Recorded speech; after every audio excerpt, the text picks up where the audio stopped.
Hello दोस्तों, कैसे हो आप सब। दोस्तों हम चैप्टर 1 के 1, 2 एंड 3 मार्क्स क्वेश्चंस कर चुके हैं। अगर आपने वो वीडियो नहीं देखी अभी तक तो जल्दी से वे क्वेश्चंस कर लो। और इस वीडियो में हम केस स्टडी क्वेश्चंस करने वाले हैं, तो चलो शुरू करते हैं जल्दी से। तो देखो ये है हमारा क्वेश्चन। तो देखो ये क्या बोल रहा है, to enhance the reading skills of grade X students, मतलब क्लास 10 के स्टूडेंट्स हैं हमारे, ठीक है।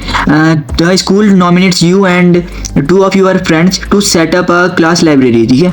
There are two sections, section A बना रखा है और बी बना रखा है क्लास 10 के बच्चों के लिए। और सेक्शन ए में हमारे 32 स्टूडेंट्स हैं और 36 स्टूडेंट्स हमारे सेक्शन बी में है, ठीक है। तो चलो अब क्वेश्चन नंबर 1 देखते हैं इसका क्या है, ठीक है। देखो क्या बोल रहा है question 1, what is the minimum number of books you will acquire for the class library so that they can be distributed equally among students of section A और section B। देखो अगर आपने मेरी इसकी प्रीवियस वीडियोस देखी होगी 1 marks के, 2 marks के, 3 मार्क्स के, तो आप इन क्वेश्चंस को आराम से कर लोगे, ठीक है। मैंने उनमें बहुत अच्छे ट्रिक्स बताई है, उन ट्रिक्स के थ्रू आप आराम से कर सकते हैं इन क्वेश्चन को, ठीक है। इसलिए अगर आपने वो वीडियोस नहीं देखी है तो पहले आप उन वीडियोस को जरूर देख लो।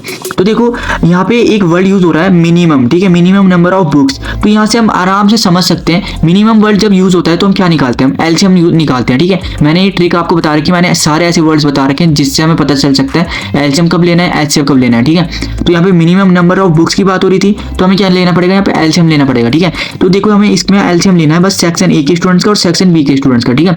तो चलो अब इसका सॉल्यूशन मैं आपको करके दिखाता हूँ कैसे इसका सॉल्यूशन होगा, ठीक है। तो देखो हमें क्वेश्चन नंबर 1 में सिर्फ इसका एलसीएम निकालना है। तो अब हम क्या करेंगे, इसका एलसीएम निकाल देंगे। एलसीएम सेक्शन 1 के स्टूडेंट्स कितने हमारे 32 हैं, उसका निकालेंगे, और इसका 36 है, इसका निकालेंगे, ठीक है। और एलसीएम लेना आपको आना चाहिए। एलसीएम लेने के लिए हम क्या करते हैं, दोनों नंबर्स ले लेंगे, 32 यहाँ पे ले लेंगे, 36 यहाँ पे ले लेंगे, ठीक है। अब क्या करेंगे, इसकी प्राइम फैक्टराइजेशन कर देंगे। 2 1 जा 2 हो जाएगा, ये 2 6 ये हो जाएगा, ठीक है। यहाँ से 2 1 जा 2 हो जाएगा और यहाँ से 2 18 जा हो जाएगा ये, ठीक है। 2 6 जा 12 हो जाएगा, 2 9 जा 18 हो जाएगा, 2 3 जा 6 हो जाएगा, यहाँ से 9 बचेगा, 3 1 जा 3 हो जाएगा, 3 3 जा 9 हो जाएगा।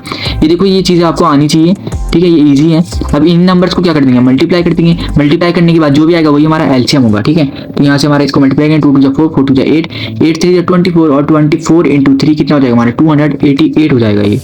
तो इसका आंसर हमारा 288 हो जाएगा, ठीक है। ऑप्शन में देखो, ऑप्शन में 288 कौन से वाले में आ रहा है, तो ये हमारा ऑप्शन नंबर सी में आ रहा है। तो इसका आंसर क्या हो जाएगा हमारा सी हो जाएगा, ठीक है। अब देखो क्वेश्चन नंबर 2 क्या बोल रहा है, 2 बता रहा है हमारा, if the product of two positive integers is equal to the product of their HCF and LCM is true, then the HCF बताना है हमें इन दोनों नंबर का। तो देखो मैंने इसका भी आपको फॉर्मूला बता रखा है। अगर हमारे एचसीएफ और एलसीएम का कभी भी रिलेशन की बात होगी, ठीक है, और दो नंबर्स की प्रोडक्ट की बात होगी, तो हम क्या करेंगे, डायरेक्ट वो जो फॉर्मूला बताया था उसका यूज करना है, ठीक है। तो देखो मैं आपको सॉल्यूशन दिखाता हूँ इसका कैसे कर सकते हैं। तो देखो हमारा सॉल्यूशन नंबर 2 है ये, ठीक है। तो हमें ये करना है एचसीएफ निकालना है। तो हमें यहाँ से हमारा डायरेक्ट फॉर्मूला होता है एचसीएफ इंटू एलसीएम, ठीक है। HCF into LCM equal to A into B, ठीक है। ए हमारा क्या होता है 1 नंबर और बी हमारा दूसरा नंबर। यहाँ से हमारा हमें क्या निकालना है, एचसीएफ निकालना है। यहाँ से हमारा एचसीएफ इधर आ जाएगा। ए क्या हमारा ए नंबर हो जाएगा हमारा 32 और हमारा बी हो जाएगा हमारा 36 अपॉन में हमारा एलसीएम आ जाएगा। एलसीएम अभी हमने इन दोनों का ऊपर निकाला ही है, ठीक है। एलसीएम कितना निकाला हमने 288 हमने इसका एलसीएम निकाला है। अब बस हम इसको सॉल्व करेंगे। सॉल्व करने के बाद इसका आंसर कितना आ जाएगा, देखो मैं इसका सॉल्व कर दूँ तो अगर तो देखो ना 2 1 जा 2, ये 2 16 जा हो जाएगा, ये 2 1 जा 2, 2 4 जा 8, 2 4 जा 8 हो जाएगा, ठीक है। अब यहाँ से हम इसको सॉल्व करेंगे तो देखो इसका सॉल्व करने के बाद आंसर आएगा 4, ठीक है। मैंने इसको कैलकुलेटर से कर लिया है, आप इसको खुद से सॉल्व करना, ठीक है। वहाँ पे आप बोर्ड में आपको कैलकुलेटर नहीं मिलेगा, इसलिए आप इसको खुद से सॉल्व करना। मैं वीडियो ज़्यादा लेंथी ना हो इसलिए मैं कैलकुलेटर से कर रहा हूँ, ठीक है। तो इसका आंसर आ जाएगा हमारा 4, ठीक है। ऑप्शन में हमारा गिवन है 4, तो इसका आंसर हो जाएगा बी, ठीक है। अब देखो क्वेश्चन नंबर 3 क्या बोल रहा है, ठीक है। देखो क्वेश्चन नंबर 3 ने हमें बोला है 36 can be expressed as a product of its primes as, ठीक है। तो मतलब 36 को प्रोडक्ट ऑफ प्राइम्स में हमें एक्सप्रेस करना है, तो कुछ नहीं है, सेम वही चीज़ करनी है हमें, ठीक है। तो हम इसका सॉल्यूशन मैं आपको दिखाता हूँ। तो सॉल्यूशन नंबर 3 क्या हो जाएगा इसका, तो हमें 36 को एक्सप्रेस करना है तो हम क्या करेंगे, प्राइम फैक्टराइजेशन कर देंगे 36 की। तो अभी हमने वैसे करी थी लेकिन फिर से दिखा देता हूँ आपको। क्या हो जाएगा हमारी 18 हो जाएगा ये, और ये क्या हो जाएगा हमारा 3, ठीक है। वैसे 2 से भी हो जाएगा ये, ठीक है।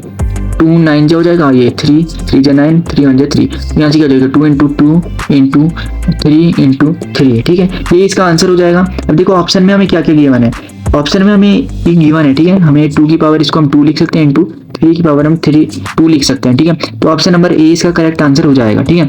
अब देखो क्वेश्चन नंबर 4 देखते हैं। क्वेश्चन नंबर 4 क्या बोल रहा है, देखो क्वेश्चन नंबर 4 में हमारा ये नंबर दे रखा है और ये पूछ रहा है कि ये प्राइम नंबर है, कंपोजिट नंबर है या फिर प्राइम है, नहीं है, none of these are the one. देखो अगर आपने मेरी प्रीवियस वीडियोस देखी होंगी तो आप आराम से इसको देखते ही बता दोगे कि ये कौन सा नंबर है। तो देखो इसमें मैंने आपको इसको करने की भी बहुत अच्छी सी ट्रिक बताई थी, ठीक है। तो देखो मैं आपको इसको सॉल्यूशन दिखाता हूँ। वैसे तो ये देखने से ही पता चल रहा है ये कंपोजिट नंबर है, ठीक है, लेकिन फिर भी मैं आपको सॉल्यूशन दिखाता हूँ इसका करके। तो देखो ये है हमारा नंबर 7 × 11 × 13 × 15 + 15, ठीक है। तो ये नंबर हमें देखने से ही पता चल रहा है कंपोजिट नंबर है। कंपोजिट मतलब हमारे 2 से ज़्यादा फैक्टर्स होने चाहिए, ठीक है। तो इसको सॉल्व करने की ट्रिक मैंने आपको बताई थी। सबसे पहले हम क्या लेते हैं, कॉमन ले लेते हैं। तो इसमें हमें कॉमन दिख रहा है 15 कॉमन है हमारा, ठीक है। 15 कॉमन आ गया। 7 × 11 × 13, अब यहाँ पे +1 बचेगा हमारा ये, ठीक है। अब हम इसको सॉल्व करेंगे। यहाँ से सॉल्व करने के बाद कितना हो जाएगा, 15 हो जाएगा। इंटू 7 × 11 77 हो जाएगा, और ये 77 × 13 + 1, तो यहाँ से हमारा आंसर आ जाएगा 1002। अब मैंने आपको बताया था जब हमारे यहाँ से 2 फैक्टर मिल जाएंगे तो इसको मल्टीप्लाई लिख देंगे 1 से, ठीक है। तो हमारे 3 फैक्टर दिखाने हैं ना हमें, तो यहाँ से 1 फैक्टर 2 फैक्टर 3 फैक्टर, ठीक है। अब हमने जब दिख गया हमें तो 3 फैक्टर है तो डायरेक्ट हो जाएगा ये कंपोजिट नंबर, ठीक है। कंपोजिट नंबर है ये, ठीक है। तो हम इसे डायरेक्ट बोल देंगे कंपोजिट नंबर है क्योंकि 2 से ज़्यादा फैक्टर है, ठीक है। तो चलो अब क्वेश्चन नंबर 5 देखते हैं। क्वेश्चन नंबर 5 क्या बोल रहा है। अब देखो if p and q are 2 positive integers, ठीक है, सच डैट p की वैल्यू दे रखी है हमें a b की पावर स्क्वायर हो गया हमारा ये, एंड q = a² b हो गया, where a and b are prime numbers, then LCM पूछ रहा है। तो ये क्वेश्चन की भी मैंने आपको ट्रिक बताई थी, ठीक है। इसकी भी मैंने आपको ट्रिक बताई थी। इसको आप बहुत ईजी वे में कर सकते हैं। देखो मैं आपको इसको सॉल्यूशन करके दिखाता हूँ, ठीक है। देखो ये सॉल्यूशन हमारा ये 5th हो चुका है, ठीक है। तो p की वैल्यू हमें दे रखी है a b की पावर स्क्वायर हो गई, और यहाँ से हमारा q की वैल्यू हमें दे रखी है a², ये b हो गया, ठीक है। एलसीएम पूछा है हमें p, q का हमें एलसीएम पूछा है, ठीक है। तो मैंने आपको क्या बताया था, एलसीएम निकालने के लिए कैसे करेंगे, अब इसका एलसीएम कैसे निकालेंगे। तो मैंने आपको बोला था इनकी पावर देखनी है, ठीक है।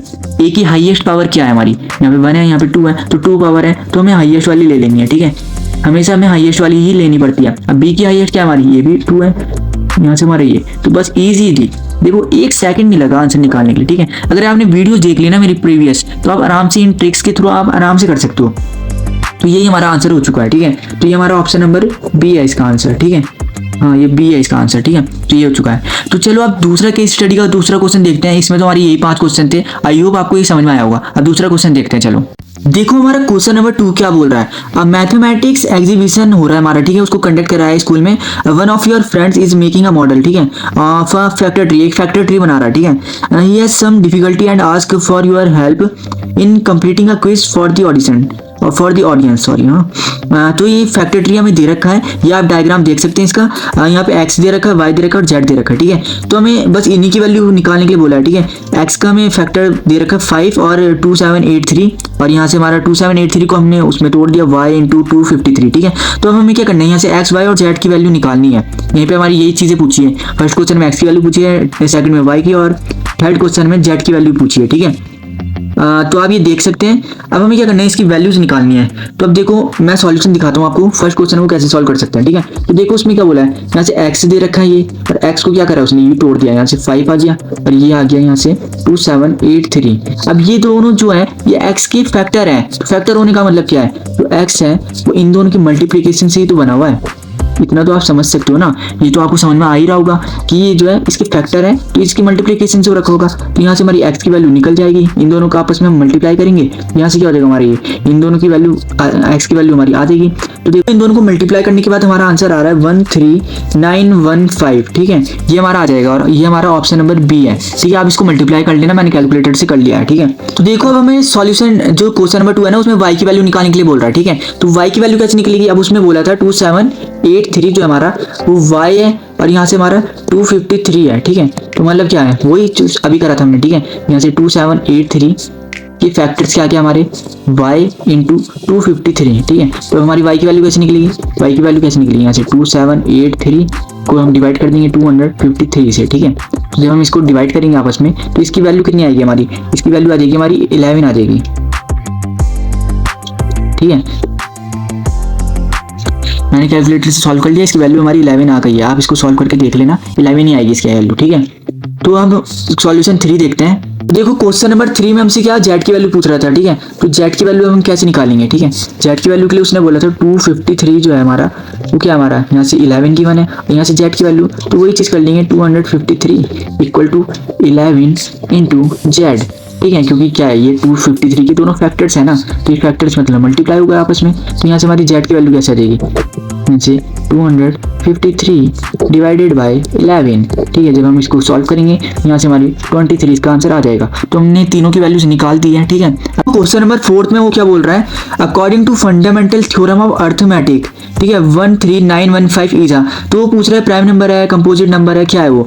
देखो आपको ये आराम से देखकर ही पता चल रहा होगा ये कंपोजिट नंबर है। देखो प्राइम नंबर में क्या होता है, वो 1 की टेबल में आना चाहिए और अपनी टेबल में आना चाहिए, लेकिन यहाँ पे इसमें नंबर में देखकर ही पता चल रहा है इसके पीछे लास्ट में 5 है, तो मतलब ये 5 से डिवाइड हो जाएगा। ठीक है, तो इसके मतलब 3 फैक्टर बन जाएंगे और 2 से ज्यादा फैक्टर जिसके होते हैं वो कंपोजिट नंबर होता है। ठीक है, तो हम इसको आराम से बोल सकते हैं ये कंपोजिट नंबर है, इसका सॉल्यूशन करने की जरूरत नहीं है, डायरेक्ट हम बोल सकते हैं कंपोजिट नंबर है। ठीक है, तो बस इतने ही थे इसमें क्वेश्चन। तो देखो अब हमने इसके केस स्टडी क्वेश्चंस भी कर लिए हैं, 1 मार्क्स 2 मार्क्स 3 मार्क्स सारे टाइप के क्वेश्चंस मैंने आपको करा दिए हैं। ठीक है, और सारे कॉन्सेप्ट भी मैंने क्लियर करवा दिए आपके। ठीक है, आई होप आपको सब चीजें समझ में आई होगी। अगर आपको किसी भी क्वेश्चन में किसी भी चीज में कोई भी डाउट इस चैप्टर से रिलेटेड, तो आप कमेंट में मुझसे पूछ सकते हो, व्हाट्सएप में आप मुझसे पूछ सकते हो, मैं आपको और ईजी वे में समझाने की कोशिश करूंगा। ठीक है, अभी थोड़ी स्पीड से पढ़ाना पड़ रहा है क्योंकि मेरे को और सारे चैप्टर्स भी कराने आपको। ठीक है, लेकिन आपको अगर कुछ भी समझ में ना आए तो जरूर पूछना मुझसे कमेंट सेक्शन में। ठीक है, और इसमें तो हमारी यही 2 केस स्टडी क्वेश्चन 2 ही थे मेरे पे, तो मैंने ये आपको करा दिया। ठीक है, 2 में ही बहुत कुछ है। ठीक है, वैसे